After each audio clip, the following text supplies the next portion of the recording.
perkenalkan nama saya Cindy Francisca, MPN 1941193. Di sini saya akan menjelaskan mengenai apa yang melatar belakangi penulis untuk melakukan penelitian yang berjudul Analisa Penerapan Manajemen Resiko pada PT Indofood CBP Sukses Makmur di negara Nigeria. Nah, pada saat ini globalisasi menjadi sebuah kesempatan yang menarik untuk negara yang ingin meningkatkan perekonomian di negaranya. Nah, tentu saja ini menjadi kesempatan untuk seluruh negara di dunia untuk meningkatkan pertumbuhan ekonomi dan mensejahterakan masyarakat di negaranya. Oleh sebab itu, banyak sekali negara di dunia ini yang berlomba-lomba dalam meningkatkan foreign direct investment dan perdagangan internasional. Nah, salah satu peran utama dalam perdagangan internasional yaitu perusahaan domestik yang berkembang menjadi multinational corporate atau yang biasa disebut MNC. Nah, salah satu perusahaan MNC yang terdapat di Indonesia dan bergerak di bidang industri makanan yaitu PT Indofood Sukses Makmur Tbk.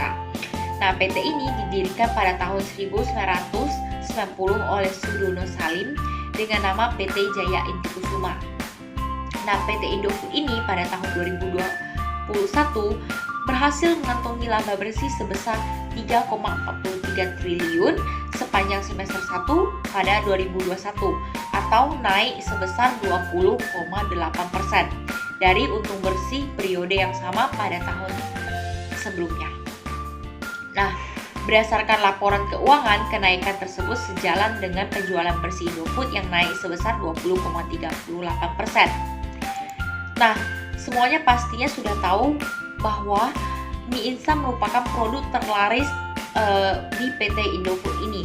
Nah, alasan mie instan menjadi produk yang paling terlaris pada PT Indofood dapat dilihat dari konsumsi mie instan di negara Indonesia sendiri mencapai 12,6 miliar porsi pada tahun 2020.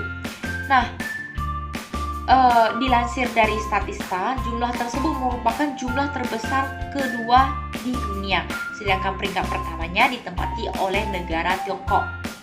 Nah, Indofood telah memasarkan produknya lebih dari 80 negara di dunia ini, dari Asia, Timur Tengah, Australia, bahkan Nigeria, dan juga Eropa. Nah, Nigeria merupakan salah satu negara yang dijadikan PT Indofood sebagai tempat untuk berinvestasi. Nah, negara Afrika ini merupakan salah satu negara dengan penjualan Indomie terbesar khususnya di Nigeria. Nah, Indomie menguasai pangsa pasar di negara tersebut mencapai hingga 70%. Oleh karena itu, Nigeria memiliki peluang sangat besar untuk berinvestasi. Dan mata uang yang digunakan untuk perdagangan internasionalisasi ini yaitu US dollar. Nah, hal ini juga dikarenakan pergerakan yang relatif stabil jika dibandingkan dengan banyak mata uang negara-negara maju, dan juga dolar mempunyai nilai tukar yang cukup tinggi. Nah, pada tahun 2000 hingga 2006, produk Indomie ini merupakan produk unggulan di negara Nigeria dengan market share-nya sebesar 100%. Namun pada 2007 dan hingga saat ini kompetitor dari berbagai negara-negara mulai bermunculan di negara Nigeria. Akan tetapi, Indomie masih menjadi produk unggulan di negara Nigeria. Walaupun Indomie telah berhasil dalam menguasai pangsa pasar di Nigeria, namun proses internasionalisasi ini tentu saja tidak terlepas dari resiko-resiko yang ada. Salah satu resiko yang terjadi pada tahun 2020 yaitu dihadapkan dengan pandemi COVID-19. Nah, dengan adanya pandemi COVID-19 ini, tentu saja banyak sekali aktivitas-aktivitas bisnis yang terdampak menjadi terbatas. Nah, menurut Direktur Indofood, Axton Salim mengatakan bahwa pandemi ini tidak begitu berdampak terhadap penjualan Indomie. Meskipun begitu, pandemi ini membuat situasi pasar dan juga perilaku konsumen menjadi berubah. Oleh sebab itu, tentu saja PT Indofood harus merubah strategi untuk menyesuaikan dengan kondisi pada saat ini.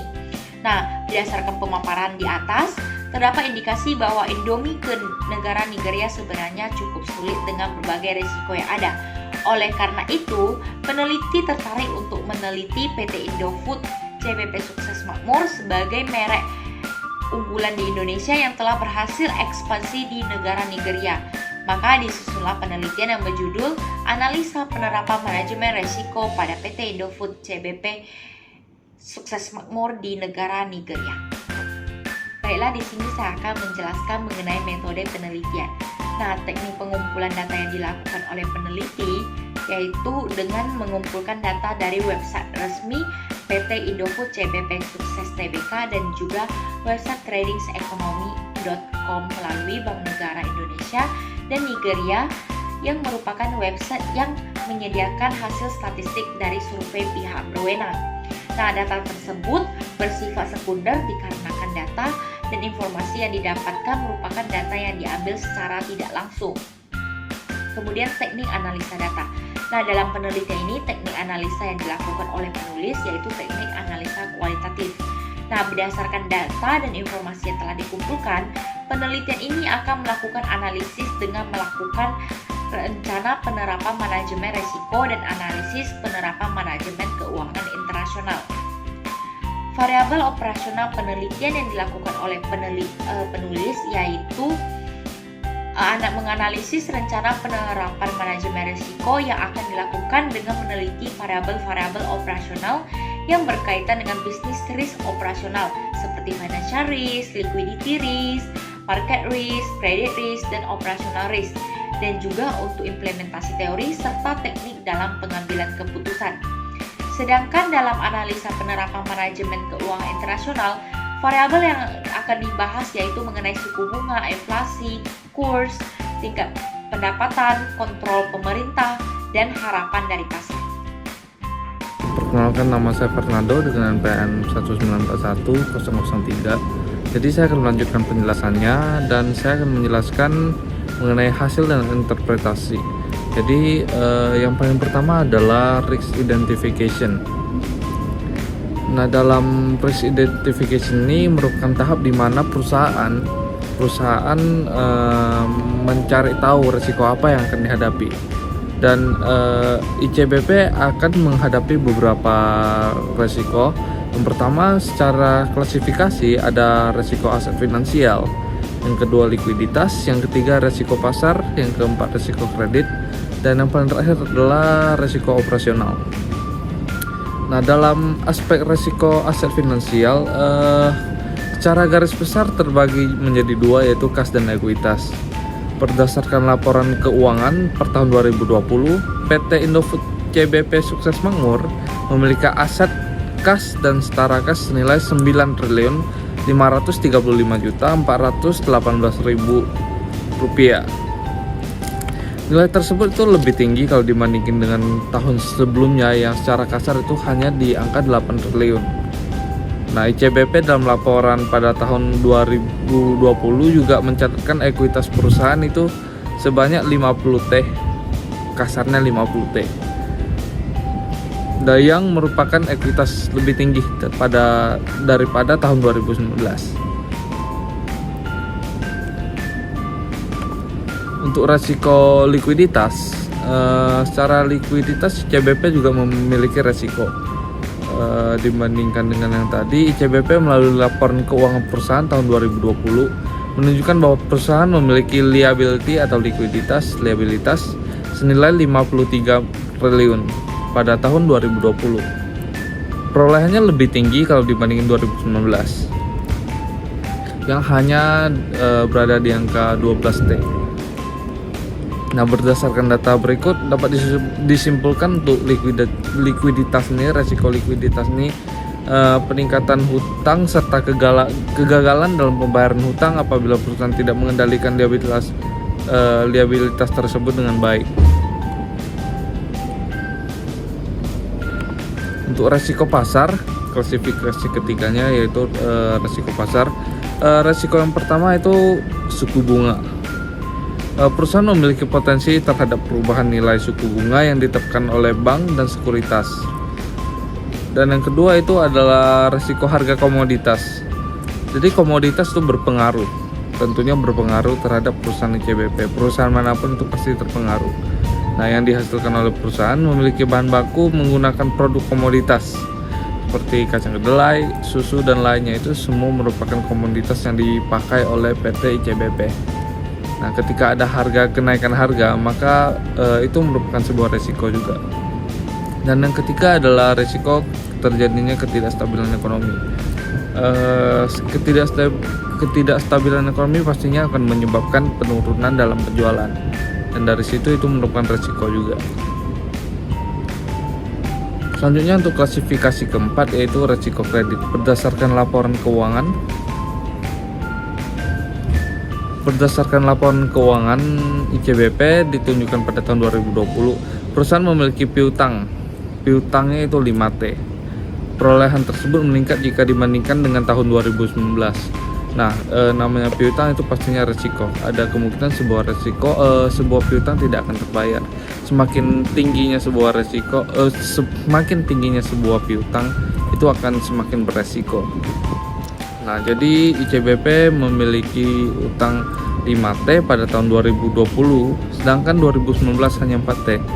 Nah, jadi dapat dikatakan bahwa ada kenaikan piutang yang dapat dilihat sebagai sebuah resiko.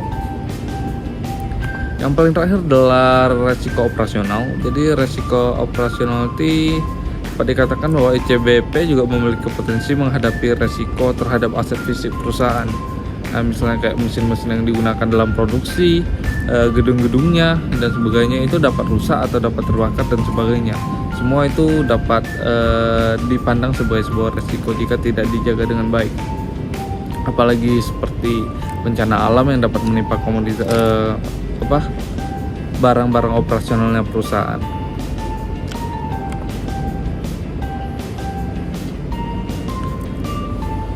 Dilanjutkan dengan risk assessment di slide selanjutnya. Ini setelah diidentifikasi, data-data tersebut akan dibuat ke dalam tabel dan dituliskan kemungkinan terjadinya berapa persen, dampaknya seberapa besar, dan keparahannya. Parahnya sebuah resiko itu separah apa sih itu, Bang. Nah, dapat dilihat di tabel-tabel ini ya. Yang pertama adalah potential risk, itu resiko yang telah teridentifikasi tadi. Yang kedua adalah risk rating. Yang pertama probability, itu adalah kemungkinan terjadinya. Yang kedua parahnya, seberapa parah resiko itu. Dan yang ketiga impact adalah dampaknya itu segimana gitu. Dan selanjutnya itu ada mean, itu rata-rata sebuah resiko yang udah dirata-ratakan dari ratingnya. Dan yang paling terakhir adalah priority to be solved. Apakah resiko tersebut harus dengan cepat diprioritaskan untuk diselesaikan. Oke, kita langsung masukin klasifikasi pertama, yaitu resiko aset finansial. Jadi yang paling pertama adalah penurunan nilai kas dan ekuitas. Itu termasuk dalam klasifikasi pertama aset finansial. Itu kemungkinan terjadinya 3, parahnya resiko ini adalah 4, dan dampaknya itu 4. Dan 4 merupakan sebuah angka yang sangat tinggi, karena rating ini adalah 1-5. Dengan rata-rata 3,67, prioritasnya adalah paling priority. Yang kedua adalah biaya fokus berlebihan, kemungkinan terjadinya 2, keparahannya 4, dan dampaknya 4 dengan rata-rata 3,33. Prioritasnya adalah moderat atau sedang. Dan selanjutnya yang ketiga dalam risiko aset finansial adalah perubahan nilai tukar mata uang. Itu kemungkinannya 3, keparahannya 4, dan impactnya itu 3, dampaknya itu 3. Dengan rata-rata 3,33, prioritasnya itu adalah sedang. Kita lanjutkan untuk yang keempat, itu udah diklasifikasi resiko likuiditas, udah berbeda dengan aset finansial ya. Untuk likuiditas itu adalah kegagalan dalam pembayaran hutang. Nah, ini udah saya jelaskan tadi. Jadi ini termasuk dalam piutang yang tidak terbayar. Nah, kemungkinan terjadinya itu cuma 2. Severity atau keparahan dari resiko ini 4, dan impact atau dampaknya itu 4. dengan rata-rata 3,33, prioritasnya itu adalah sedang. Dilanjutkan untuk yang kelima adalah perubahan suku bunga bank. Ini udah termasuk dalam pasar, resiko pasar, dengan kemungkinan terjadi 3, keparahannya 4, dan dampaknya 4. Rata-rata 3,67, prioritasnya ini merupakan prioritas yang paling tinggi. Selanjutnya 6, perubahan harga komoditas, itu kemungkinan terjadi 2, keparahan 4, dan dampaknya 4. Rata-ratanya 3,3, prioritasnya adalah sedang. Yang ketujuh adalah ketidakstabilan ekonomi, itu kemungkinan tuh kecil 2, keparahannya 4, dan dampaknya itu 4. Rata-rata 3,3, dan prioritasnya adalah sedang. Untuk yang ke-8 adalah resiko kredit, yaitu piutang tidak tertagih. Kemungkinannya itu 3, dengan keparahan dari resiko itu adalah 3, dan dampaknya itu 3. Itu dapat dilihat bahwa rata-ratanya itu 3 juga, dengan prioritas penyelesaiannya itu moderat atau sedang. Nah, untuk yang paling banyak adalah operasional, dikarenakan ICBP itu perusahaan besar, pastinya dalam operasionalnya itu juga pastinya sangat berpengaruh gitu. Yang pertama adalah permasalahan upah, dengan kemungkinan tuh 2, keparahannya 3, dan dampaknya 3. Dilanjutkan dengan penurunan kinerja karyawan, itu kemungkinan terjadinya itu 2, keparahannya itu 3, dan dampaknya itu 3. Rata-ratanya 3, prioritas penyelesaiannya pastinya itu sedang. Dan selanjutnya itu kecelakaan dalam pekerjaan, itu kemungkinan 2, keparahannya 3, dan dampaknya 3. Rata-rata 2,67, prioritasnya itu sedang. Penurunan kualitas produk, ini masih tergolong kecil kemungkinannya, dan keparahannya 3, dampaknya 3. Rata-rata 2,67, prioritasnya sedang, prioritas dalam penyelesaiannya. Resiko terhadap aset fisik itu 2, kemungkinannya. Dilanjutkan dengan keparahannya 4, dan dampaknya 4, karena dapat berpengaruh banget dalam operasional dan produksi. Dengan rata-rata 3,33, prioritasnya sedang. Resiko terhadap kompetitor itu kemungkinan 3, dan keparahan 3, dan dampaknya itu 3. Itu rata-ratanya pastinya 3 juga, dan prioritas penyelesaiannya itu masih dalam tahap sedang. Terakhirnya adalah kurangnya pemasaran terhadap produk ICBP, ini termasuk operasionalnya, yang kemungkinan terjadinya itu hanya 2, dan keparahannya 3. Dilanjutkan dengan dampaknya juga 3. Rata-ratanya 2,67, prioritasnya adalah moderat atau sedang. Sekian dari presentasi saya, dilanjutkan dengan teman saya. Perkenalkan, nama saya Ayu Fauzia Rahma, NPM 19416260. Di sini saya akan membahas 3 poin. Poin pertama yaitu risk treatment. Poin kedua yaitu risk monitoring. Poin ketiga yaitu risk reporting.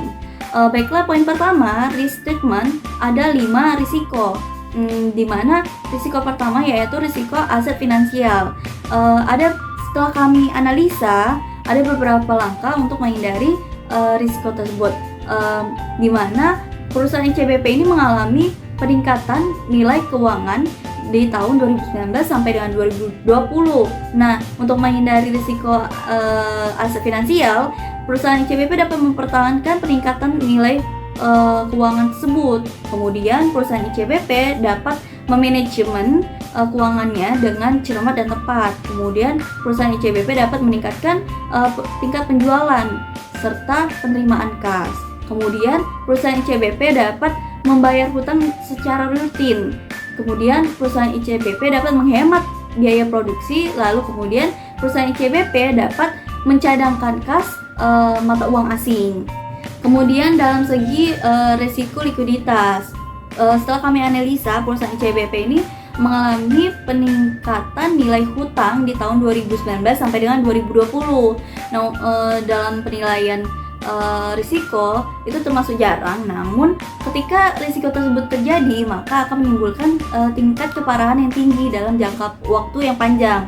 Nah, untuk menghindari risiko tersebut, perusahaan ICBP dapat menyeimbangkan nilai hutang dengan nilai penjualan perusahaan tersebut. Kemudian dapat menghindari risiko hutang yang tinggi dan jangka panjang. Kemudian perusahaan ICBP dapat membayarkan hutangnya dengan tepat waktu. Kemudian dalam segi risiko pasar, jadi ada beberapa langkah untuk menghindari risiko perubahan suku bunga bank, yaitu yang pertama, perusahaan dapat menghindari pinjaman bank dan penerbitan surat hutang dengan bunga yang tidak tetap. Kemudian perusahaan dapat memperkuat kerjasama strategis kepada rekan bisnisnya agar mengurangi kerugian. Kemudian perusahaan dapat mencadangkan kas dan membatasi nilai hutang yang berlebih. Kemudian perusahaan ICBP dapat mengkontrol dan menyimpan bahan baku guna untuk menghindari risiko perubahan harga pasar tingkat nasional maupun global. Kemudian dalam segi risiko kredit, perusahaan dapat menanganinya dengan cara menagih piutang kepada konsumen sesuai dengan perjanjian dan membatasi piutang kepada konsumen yang berpotensi gagal atau sulit membayar. Dalam segi risiko operasional, perusahaan dapat memperhatikan beberapa langkah untuk menghindari risiko-risiko tersebut. Nah, yang pertama yaitu perusahaan dapat melakukan pengawasan dan pelatihan kepada SDM. Terus perusahaan dapat memberikan upah sesuai kinerja SDM. Perusahaan dapat merhatikan keselamatan kerja SDM. Kemudian yang kedua, dalam perusahaan melalui quality control dapat menjaga kualitas produknya yang akan beredar untuk mencegah adanya ketidaklayakan produk yang tersebar di konsumen. Nah, terus yang ketiga, untuk menghindari risiko terhadap aset fisik, perusahaan dapat melakukan pengawasan dan perawatan sejak dini agar terhindar dari risiko-risiko yang akan terjadi. Terus yang keempat, untuk melakukan promosi dan inovasi produk agar perusahaan selalu memenuhi kebutuhan konsumen serta menguasai pangsa pasar. Poin kedua yaitu risk monitoring. Yang pertama yaitu risiko aset finansial. Jadi di mana monitoring aset finansial dengan melalui auditor internal dengan cara melakukan pengawasan dan evaluasi di laporan keuangan per kuartal. Di mana ketika terjadi peningkatan hutang, nilai hutang ataupun penurunan nilai jual. Kemudian risiko likuiditas. Risiko likuiditas dapat diawasi dan dijaga dengan mengecek laporan per kuartal. Nah, dari pihak manajerial dapat mengecek kembali saat terjadinya pengajuan pinjaman dana ke bank. Dalam segi risiko pasar, perusahaan harus mengawasi dan memerhatikan informasi terkait suku bunga bank, deposito, atau produk lainnya. Kemudian, perusahaan juga harus melihat atau mengawasi terkait perubahan harga komoditas, iklim perdagangan komoditas, serta memastikan kecukupan bahan baku untuk produksi beberapa waktu yang akan datang. Kemudian dalam segi risiko kredit, perusahaan dapat mengawasi melalui pihak keuangan dan akuntan dalam memerhatikan konsumen yang melakukan piutang yang sudah melewati batas waktu. Dalam segi risiko operasional dapat diawasi oleh pihak manajerial, pihak gudang, pihak HRD untuk menjaga kualitas produk. Contohnya seperti quality control dapat mengecek atau mengawasi kualitas produk.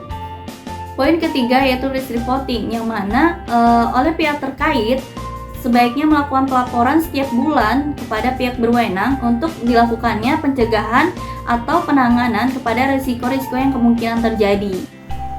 Ya, Halo teman-teman, nama saya Desmond Lim, NPM 191434. Saya akan menjelaskan mengenai hasil analisis kami manajemen risiko, khususnya di bagian strategi dan pengelolaan risiko serta tahapan-tahapan dalam membuat keputusan berdasarkan pemetaan risiko. Nah, yang pertama adalah kita membahas mengenai strategi dan pengelolaan risiko. Ada 5 risiko. Yang pertama adalah risiko terhadap aset finansial dari perusahaan ICBP. Nah, strategi kita untuk menghadapi risiko terhadap aset finansial ini adalah dengan menerapkan manajemen keuangan yang cermat serta tepat terhadap perusahaan. Kemudian kita juga melakukan peningkatan penjualan untuk mendapatkan peningkatan terhadap nilai kas perusahaan. Selain itu, perusahaan juga harus mengelola aset finansialnya dengan baik melalui penghematan serta efisiensi keuangan. Serta kita juga harus melakukan penjagaan cadangan kas agar terhindar dari risiko-risiko terhadap aset finansial yang dapat terjadi sewaktu-waktu. Nah, kemudian mengenai risiko likuiditas,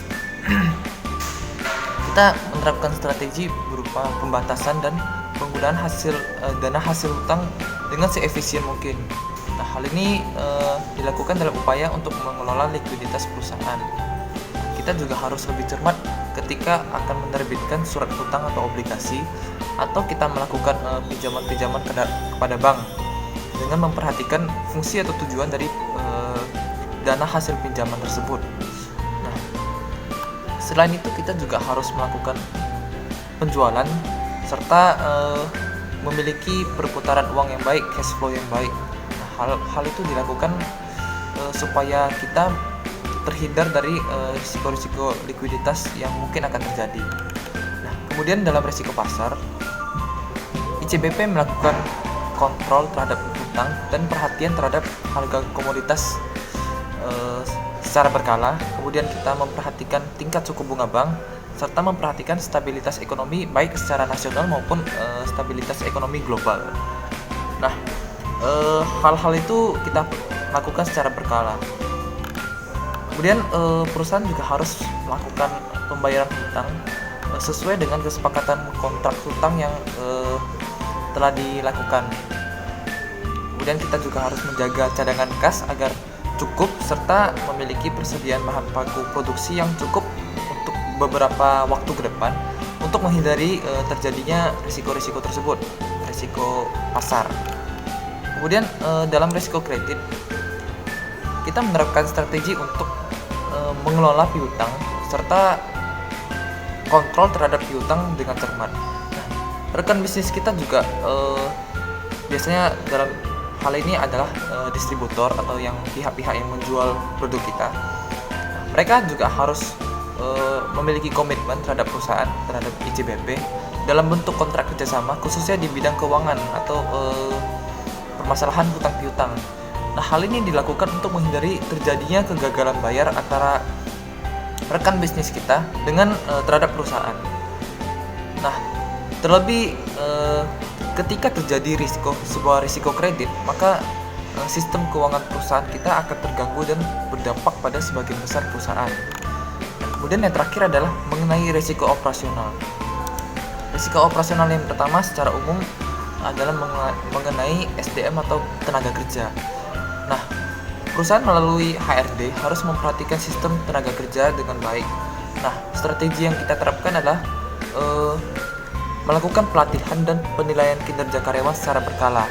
Nah, kemudian kita juga melakukan pembuatan kontrak kerja antar karyawan dengan perusahaan secara baik, dan kita juga memberikan jaminan-jaminan kesehatan serta jaminan kecelakaan kerja terhadap karyawan untuk menjamin agar ketika terjadi sebuah risiko kita sudah memiliki backupnya. Kemudian dalam hal untuk menjaga kualitas produksi, nah kita harus menjalankan fungsi dari departemen QC atau quality control agar hasil produksi kita, produk-produk yang kita keluarkan itu memiliki kualitas yang baik dan terhindar dari kualitas yang buruk. Kemudian dalam permasalahan pemasaran serta menjaga posisi yang baik dalam pasar, Nah, kita harus gencar dalam melakukan marketing atau promosi pemasaran. Nah, selain itu terhadap risiko aset fisik perusahaan, nah, ICBP juga harus melakukan monitoring dan controlling terhadap aset perusahaan agar terhindar dari kerusakan-kerusakan atau kecelakaan yang sewaktu-waktu dapat terjadi di perusahaan. Nah, kemudian dalam pengambilan keputusan berdasarkan pemetaan risiko, terdapat 5 langkah dan yang pertama adalah dalam risk process sudah dijelaskan bahwa terdapat 5 skala pemetaan tingkat prioritas. Nah, kita dalam langkah pertama adalah menggambarkan dan mengenali masalah serta kesempatan. Nah, keputusan atas risiko akan mempertimbangkan skala-skala risiko yang telah dibuat tadi. Risiko dengan skala prioritas yang paling tinggi akan diselesaikan terlebih dahulu. Selanjutnya akan diikuti oleh risiko yang memiliki skala prioritas yang hanya prioritas standar, kemudian prioritas rendah, serta prioritas yang super rendah. Penggambaran dan mengenali risiko akan dilakukan dengan mendalami penyebab, kemudian bagaimana terjadinya serta dampak yang dihasilkan dari risiko tersebut. Nah, dengan mengetahui hal-hal tersebut, kita dapat mengetahui apa yang harus disikapi dan dilakukan oleh perusahaan untuk menghadapi risiko tersebut atau mengambil keputusan atas sebuah risiko. Kemudian langkah kedua adalah mengidentifikasi serta menganalisis tindakan alternatif serta estimasi pengaruh tindakan tersebut. Nah, perusahaan harus melakukan identifikasi serta mendalami apa saja tindakan yang dapat dilakukan, apa saja keputusan yang dapat kita lakukan terhadap sebuah risiko. Nah, serta kita juga harus melakukan penilaian serta estimasi pengaruh apa saja yang terjadi setelah dilakukan tindakan tersebut. Kemudian langkah ketiga adalah memilih tindakan. Nah, setelah kita membuat beberapa pilihan tindakan, kita harus memilih salah satu dari tindakan tersebut. Nah, alternatif tersebut kita pilih dengan melakukan pertimbangan terhadap pengaruh yang akan terjadi setelah terjadinya tindakan tersebut. Setelah kita lakukan langkah kedua yang tadi. Kemudian kita juga harus melakukan pertimbangan terhadap biaya dan pengorbanan yang harus dikeluarkan perusahaan dalam melakukan penyelesaian risiko. Kemudian langkah keempat adalah pengaplikasian tindakan. Nah, setelah kita memilih tindakan apa yang akan kita lakukan, kita harus segera mengaplikasikan atau mengimplementasikan tindakan-tindakan tersebut. Nah, pengaplikasian ini juga harus dilakukan secara cepat dan tepat sasaran. Nah, selain itu, penyelesaian juga harus dilakukan dengan sebaik mungkin untuk menghindari timbulnya pengaruh lebih lanjut akibat tindakan yang sudah kita lakukan. Hal terakhir adalah melakukan evaluasi. Nah, setelah kita melakukan pengambilan keputusan, kita lakukan aplikasi terhadap risiko tersebut, kita harus melakukan evaluasi dalam jangka waktu tertentu. Jangka waktu dapat ditentukan berdasarkan tingkat prioritas dari sebuah risiko. Juga kita mempertimbangkan berapa lama jangka waktu dari sebuah risiko itu akan terjadi. Nah, kemudian evaluasi juga kita lakukan dengan cara apakah terjadi risiko-risiko lanjutan setelah kita lakukan sebuah tindakan untuk menyelesaikan risiko tersebut. Apabila terjadi, maka kita harus melakukan evaluasi dan mengambil keputusan yang mengulang. Artinya kita menganggap keputusan tersebut adalah gagal dan harus kita ulang untuk menyelesaikan risiko tersebut. Nah, sebaliknya ketika tidak ada terjadi hal-hal yang tidak kita inginkan, alias keputusan tersebut sudah tepat, maka kita tidak akan mengambil tindakan apa-apa dan kita anggap keputusan tersebut sudah menyelesaikan sebuah risiko. Artinya kasus tersebut sudah kita tutup. Nah, sekian penjelasan dari saya. Terima kasih. Perkenalkan, nama saya Andreas Susrogawa dengan NPM 1191055. Jadi pada kesempatan kali ini saya akan menjelaskan mengenai teori pengambilan keputusan dan juga teknik dalam pengambilan keputusan kepada perusahaan PT ICBP ya. Nah, jadi di sini terlebih dahulu saya akan menjelaskan apa sih itu teori pengambilan keputusan ya. Teori pengambilan keputusan ya banyak banget teori-teori atau pemaparan sebuah materi gitu ya untuk dalam kita mengambil keputusan, baik itu resiko ataupun kegiatan aktivitas kita yang lainnya di dalam organisasi atau perusahaan gitu ya.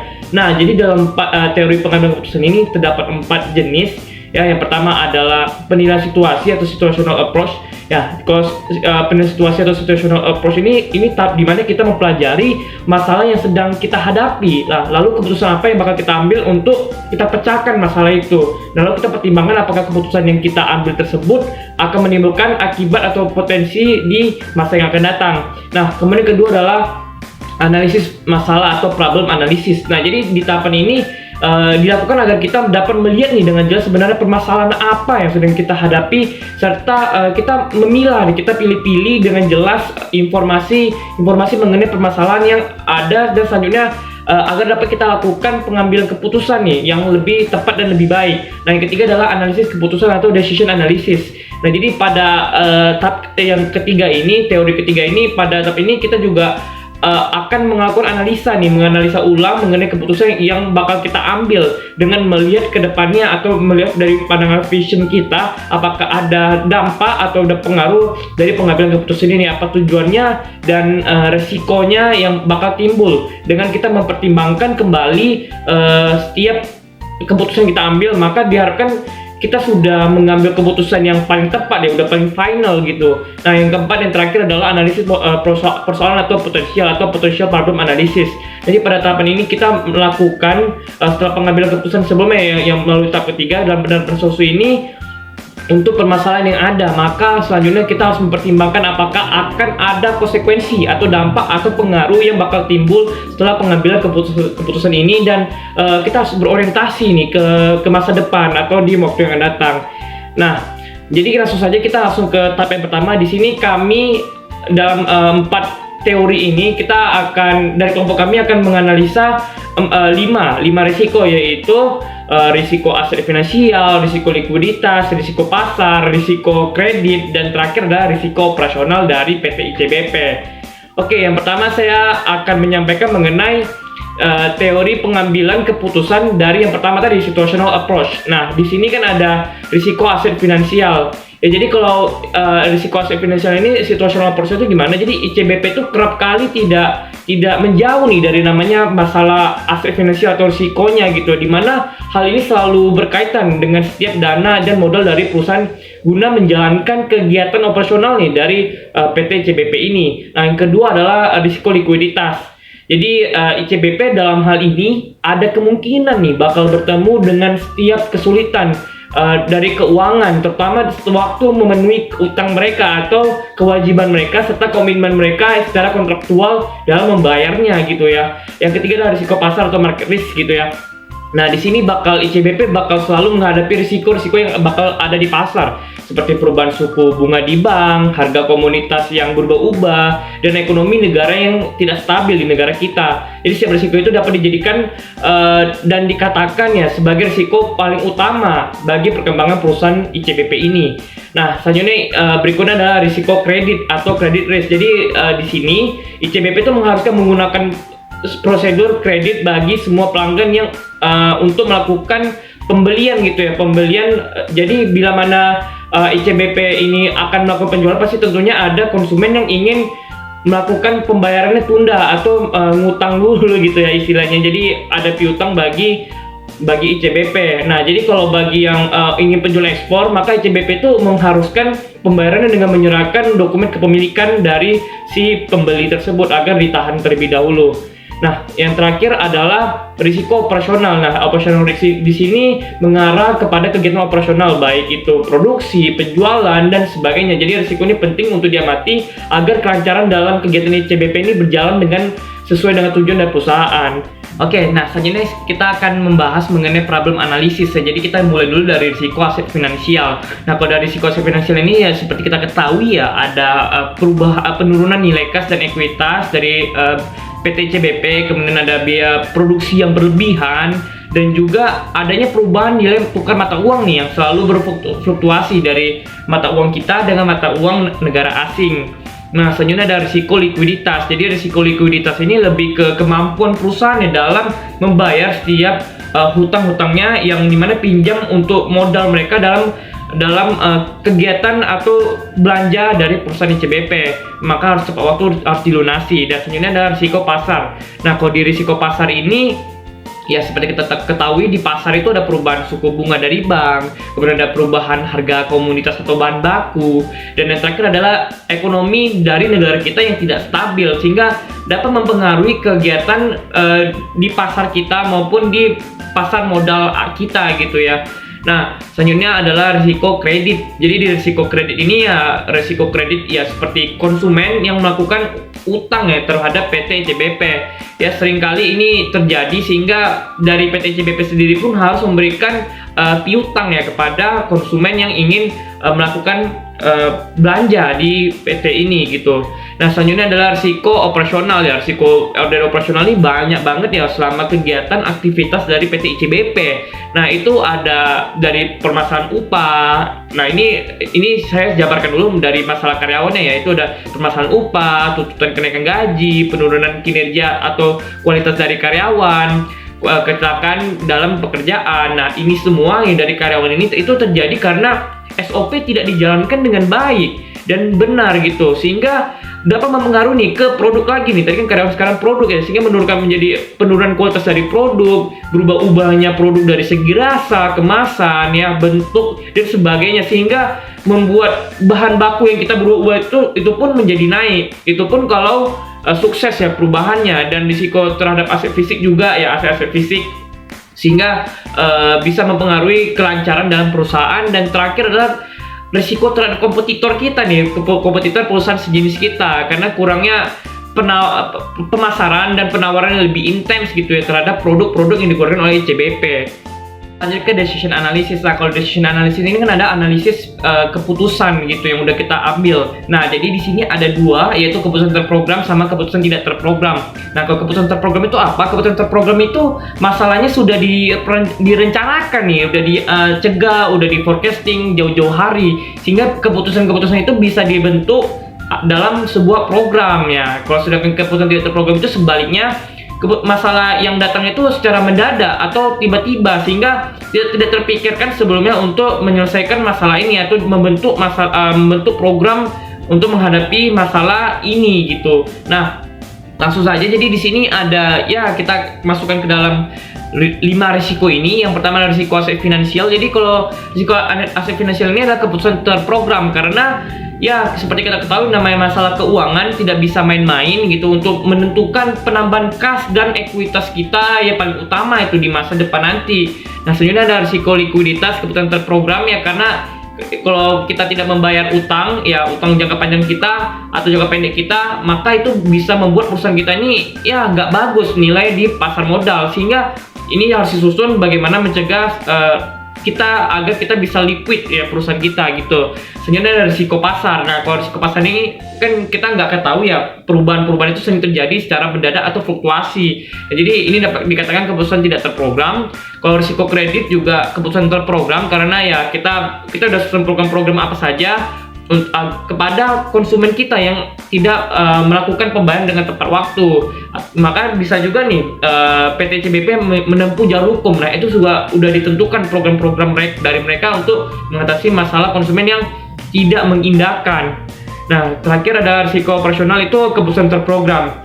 Ya, keputusan operasional ini seperti ya, banyak banget ya, pelatihan, kemudian kita mengurangi biaya bahan baku dengan menggunakan ganti supplier ya, ganti supplier yang sejenis namun yang lebih ideal buat kita, lebih efektif dan efisien bagi ICBP, seperti itu. Nah, next kita akan lanjut ke potential problem analysis. Nah, kalau potential problem analysis ini kita bagi ke dalam tiga lingkungan. Yang pertama adalah lingkungan tertentu, kemudian ada mengambil risiko lingkungan dan risiko lingkungan. Jadi ya ada lingkungan tertentu mengambil risiko lingkungan dan risiko lingkungan.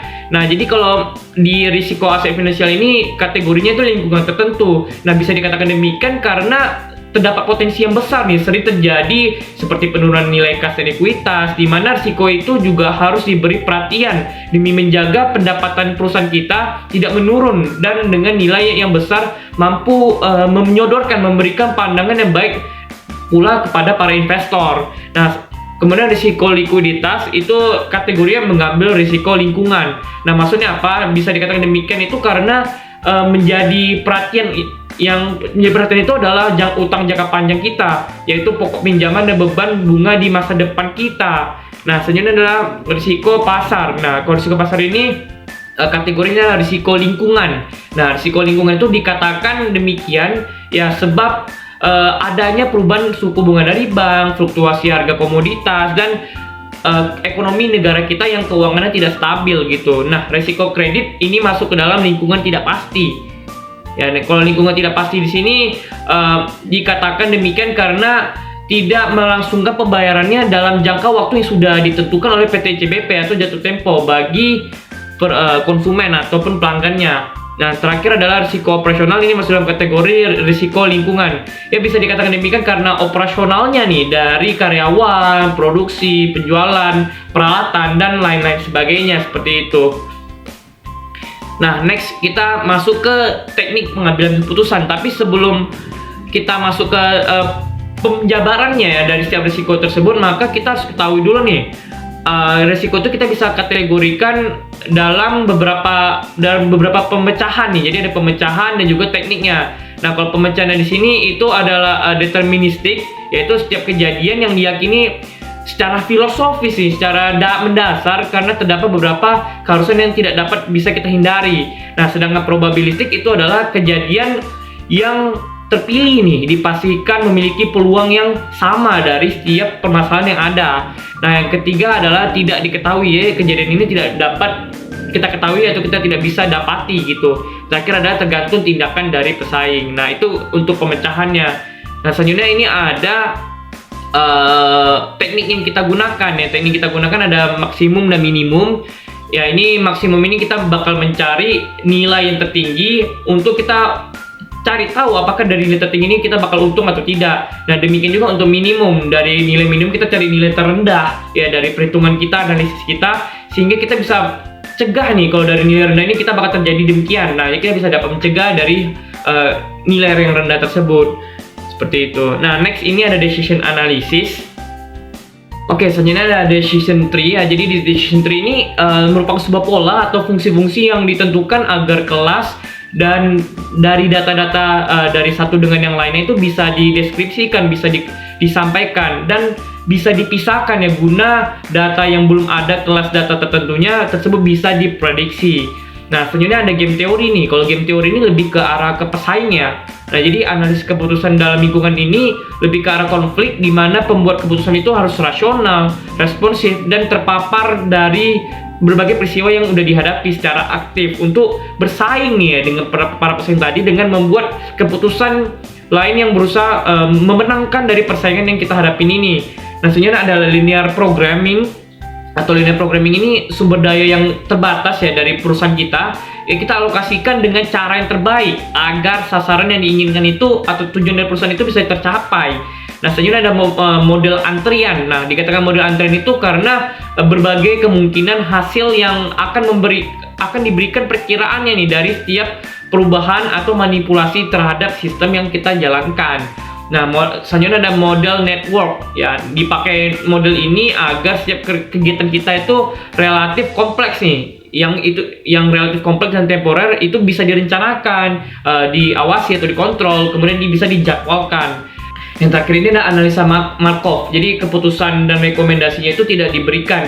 Yang namun setiap keputusan dan informasi probabilitasnya itu bisa kita kasih atau kita bisa berikan yang mampu ya membuat keputusan itu dibuat oleh si pembuat keputusan. Nah, oke, saat ini saya akan menyampaikan mengenai teknik pengambilan keputusan ini. Saya akan menjabarkan dalam tabel. Nah, kalau kita bisa lihat di sini Dari tabel ini ada deskripsi risiko, situasi keputusan, pemecahan dan teknik. Nah, untuk pemecahan dan teknik udah saya sampaikan sebelumnya ya. Nah, jadi kalau di sini kan ada situasi keputusan ya. Jadi sebelumnya saya jelaskan dulu situasi keputusan di sini ada certainty, uncertainty, dan terakhir adalah ada risiko atau risk gitu ya. Nah, kalau certainty ini informasi itu sudah diketahui, sedangkan uncertainty itu informasi itu belum diketahui. Nah, kalau ada risiko itu berarti ada potensial risiko itu bisa terjadi, ada pengaruh, ada dampak yang signifikan. Sekian presentasi dari saya, mohon maaf bila kepanjangan dan mungkin saja ini materi cukup kompleks. Jadi untuk berikutnya bisa dilihat di bagian description. Terima kasih.